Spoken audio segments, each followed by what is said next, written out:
श्री स्वामी समर्थ जय जय स्वामी समर्थ. श्री स्वामी समर्थ जय जय स्वामी समर्थ. श्री स्वामी समर्थ महाराजांच्या नामस्मरणाने आजच्या व्हिडिओला सुरुवात करूया.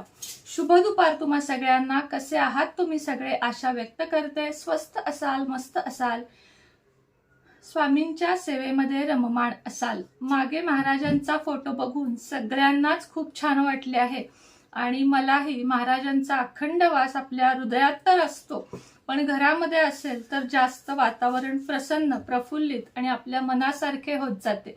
मात्र फोटो लावताना एक गोष्टीची आपल्याला खबरदारी घ्यायची आहे.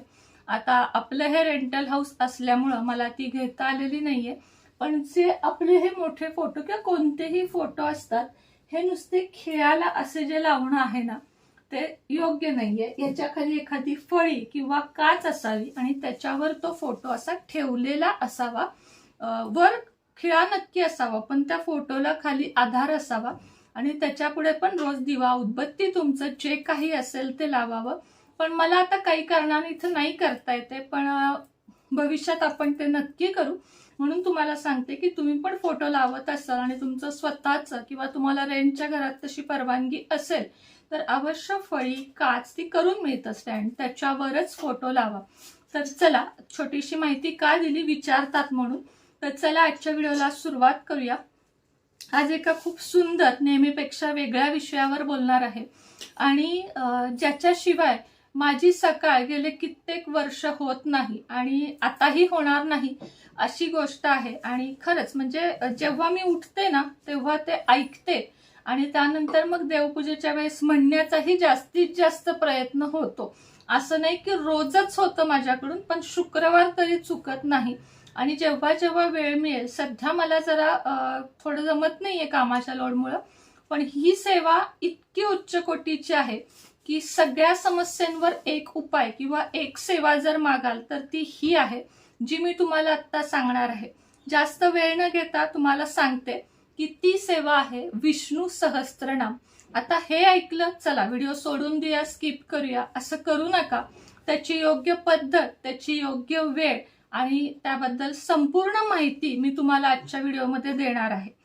श्री विष्णू सहस्त्रनाम हे जे आहे ते साक्षात विष्णू भगवानांचं एक असं स्तोत्र आहे की माता लक्ष्मीचे पती विष्णू भगवान यांची सेवा, उपासना जर आपण करू घरामध्ये, तर खरं सांगते की आपल्या घरामध्ये दारिद्र्य, गरिबी ही कोसो लांब राहील, म्हणजे इतकी दूर राहील की मी तुम्हाला सांगू शकत नाही. आता मूर्तीचं म्हणाल, अखिलेश ती मूर्ती दे रे बाळा तिथली, मग विष्णू लक्ष्मीची आहे बघ, तिथं 2 मूर्ती आहेत तिथं. हा, अरे आपली ह्याची विक्रीची आखी ब्रासुद्धे. मूर्तीचे म्हणाल तर तुम्ही पहिल्यांदा सगळ्यांनी देवघरात अशी भगवान विष्णू आणि माता लक्ष्मी यांची पाय दाबतानाची अशी पंचधातूची मूर्ती घरामध्ये अवश्य स्थापन करा. मी जवळून दाखवते. इथं नागोबा आहे आणि हा चालतो, कारण ते विष्णू भगवान त्याच्याशिवाय कधी नव्हतेच आणि माता लक्ष्मी त्यांचे पाय दाबत आहे. आता ही मूर्ती तुम्हाला दाखवली कारण ही आपल्याकडे मिळते आणि ही घरात स्थापन करा. ऍक्च्युली मला इथं हे मार्केटिंग ऍड करायचं नव्हतं, पण लक्षात आलं की बोलल्याशिवाय राहत नाही. कारण मला सगळे आपले ताई दादा म्हणत असतात की ताई आमच्या आयुष्यातले प्रॉब्लेमच संपत नाहीयेत. का संपत नाहीये? तुम्ही देवघर चेक करा. माता लक्ष्मी ही इतकी चंचल आहे, तिला चंचला देवीच म्हटलेलं आहे की ती आज इथं असते, म्हणजे आज म्हणजे महिनाभर जर तुमच्या इथं भरपूर असेल तर पुढच्या महिन्यात ती भलतीकडेच असते, कारण ती चंचल आहे. मात्र जिथं भगवान विष्णूंची सेवा केली जाते, जिथे भगवान विष्णूंच्या मूर्तीवर अभिषेक होतो, त्या घरातून, जिथे ते विष्णू भगवानांचे नाव वारंवार घेतले जाते, जिथे तुळस असते, जिथे शाळीग्राम असतो तुळशीमध्ये ठेवलेला, त्या घरामधून माता लक्ष्मी कधीच जात नाही, कधीच जात नाही. म्हणून तुम्हाला सांगते, सगळ्यात पहिली गोष्ट ती मूर्ती आणि दक्षिणावर्ती शंख दोन्हीही आपल्याकडे उपलब्ध आहेत. आता मूर्ती कशी असावी? फोटो तर नसावाच, मी सांगते मूर्तीच असावी. मूर्ती ही पंचधातूचीच असावी. कुठल्याही प्रकारचे सिरॅमिक, ग्रेनाइट, रंगीबेरंगी मूर्ती या देवघरामध्ये ठेवू नयेत. कारण मला एक सांगायचं आहे तुम्हाला की देव म्हणजे शो नाहीये. देवाची पूजा अर्चा हे करणं जास्त महत्वाचं आहे. भले तुम्ही कमी देव ठेवा, पण ते इतके व्यवस्थित आणि महत्वाचे ठेवा की तुम्हाला त्याची पूजा रोज करता आली पाहिजे. भगवान विष्णू आणि माता लक्ष्मींच्या जर मूर्तीवर आपण ताम्हणात ठेवून शंखात पाणी घेऊन, दक्षिणावर्ती शंख, वाजवण्याचा शंख नव्हे, तर त्याच्यामध्ये पाणी घेऊन जर आपण ओम नमो भगवते वासुदेवाय या मंत्राचा जप करत अभिषेक केला तर तुमची आजारपण, तुमची संतती प्राप्ती, तुमची संपत्ती प्राप्ती, धन, शिक्षण, म्हणजे एक अशी गोष्ट नाहीये, आरोग्य, नोकरी, एक अशी गोष्ट नाहीये की जी तुमची पूर्ण होणार नाही. मात्र सेवेमध्ये सातत्य हवं. ताई मी 2 शुक्रवार केलं, काहीच फरक नाही पडला, असं अक्षरशः कमेंट करणारी लोक आहेत बरं का. ताई मी 21 सारामृत केले किंवा 21 वेळा मी अख्खा पाठ केला, पण काहीच फरक नाही पडला. अरे तुम्ही देवाकडे मागता किती मला सांगा. देवा माझं घर होऊ दे, देवा मला नोकरी लागू दे, देवा मला हे मिळू दे, बंगला होऊ दे, लाखो करोडो रुपये मागता आणि सेवा करताना मात्र 108 मण्यांची माळ मोजता. हे योग्य आहे असं तुम्हाला वाटतं का? तर नाही. अखंड नामस्मरण ज्याच्या तोंडामध्ये असतं, न मोजता सेवा, मला हे खरंच म्हणजे पटतच नाही की 3च अध्याय रोज वाचा, 11च माळी जप करा. अरे नाही, कारण सेवेला मोजमाप नाहीये. तुम्ही 1 वेळा म्हणा श्री स्वामी समर्थ किंवा ओम नमो भगवते वासुदेवाय, पण ते अंतःकरणापासून देवाला कनेक्ट होऊन म्हणा, ती खरी सेवा आहे. अशी मोजून मापून सेवा कधीच करायची नसती, नाहीतर देवही आपल्याला मोजून मापून देतो. अशी वैयक्तिक मत माझं आहे, कारण मी आजपर्यंत कधीच मोजून सेवा केलेली नाही. तर आता तुम्हाला विष्णू सहस्त्रनाम का म्हणायला सांगतेय मी, त्यामध्ये काय आहे एवढं लपलेलं. तर विष्णू सहस्त्रनाम म्हणजे आपल्या विष्णूंची ह्याच्यामध्ये सहस्त्र नावे घेतलेली आहेत. ह्या सहस्त्र नावांमध्ये एवढी ताकद आहे, इतकी ताकद आहे की तुम्ही हे घरामध्ये पठण केलेत तर तुमच्या सगळ्या प्रकारच्या समस्या दूर होतील. आता हे थोडंसं संस्कृत असल्यामुळे वाचायला थोडंसं अवघड आहे. आता मला सराव झालेला आहे, मी वाचू शकते की असं थोडं हळूहळू वाचा. थोडक्यात सांगते.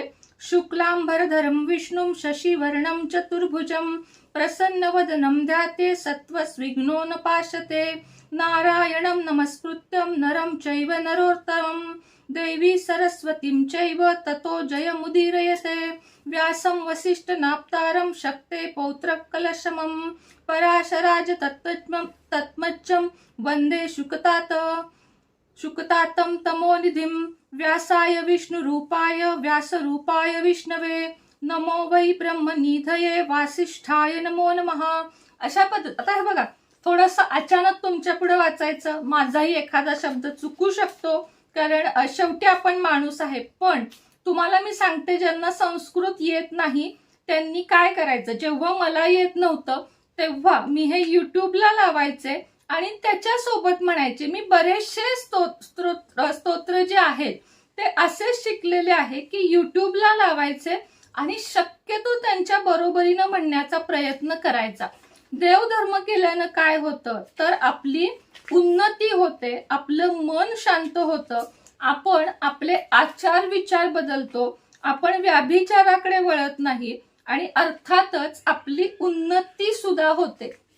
म्हणून हे जे स्तोत्र मंत्र हे आपले हे लिहिलेले आहेत, त्यांचे अनेक उपकार की मी आज सकाळी तुम्हाला त्या चॅनलवर पण सांगितलेलं आहे की शेमरू, बहुतेक उच्चार चुकतही असेल माझा, SHAMROO असं ते चॅनेल आहे.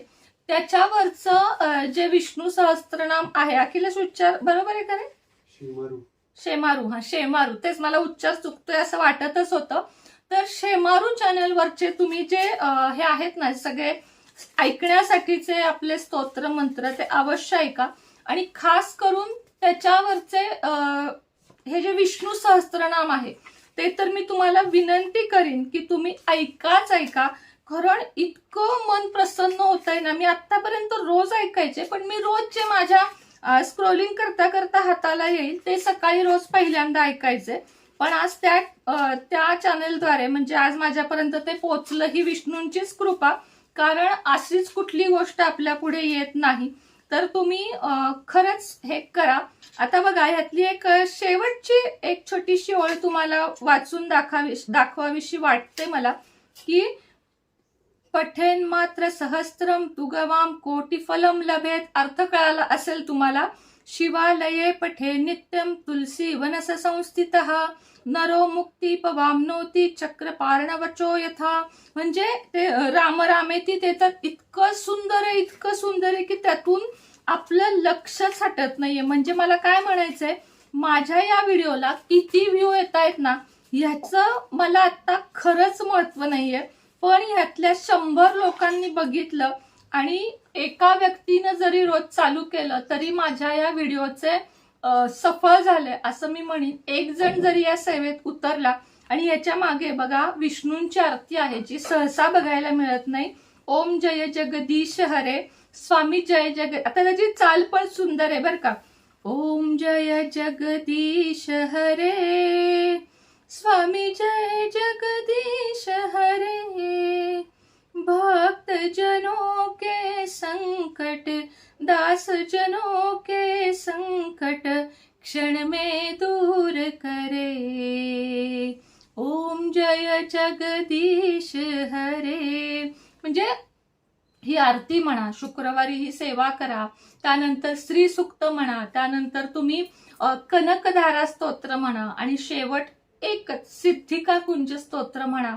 आयुष्यात खूप कष्ट असतील तर घोर कष्टोद्धारण म्हणा. तुम्हाला परीक्षेमध्ये पास व्हायचं असेल, कोणत्याही तुम्हाला अभ्यासात प्रगती करायची असेल तर अथर्व शीर्ष आणि प्रज्ञा विवर्धन स्तोत्र वाचा. तुमच्यावर जर खूप कर्ज झालं असेल तर तुम्ही शिवऋणमोचन किंवा गणपती ऋणमोचन स्तोत्र वाचा. तुम्हाला सांगते, या ग्रंथांमध्ये इतकी जास्त ताकद आहे.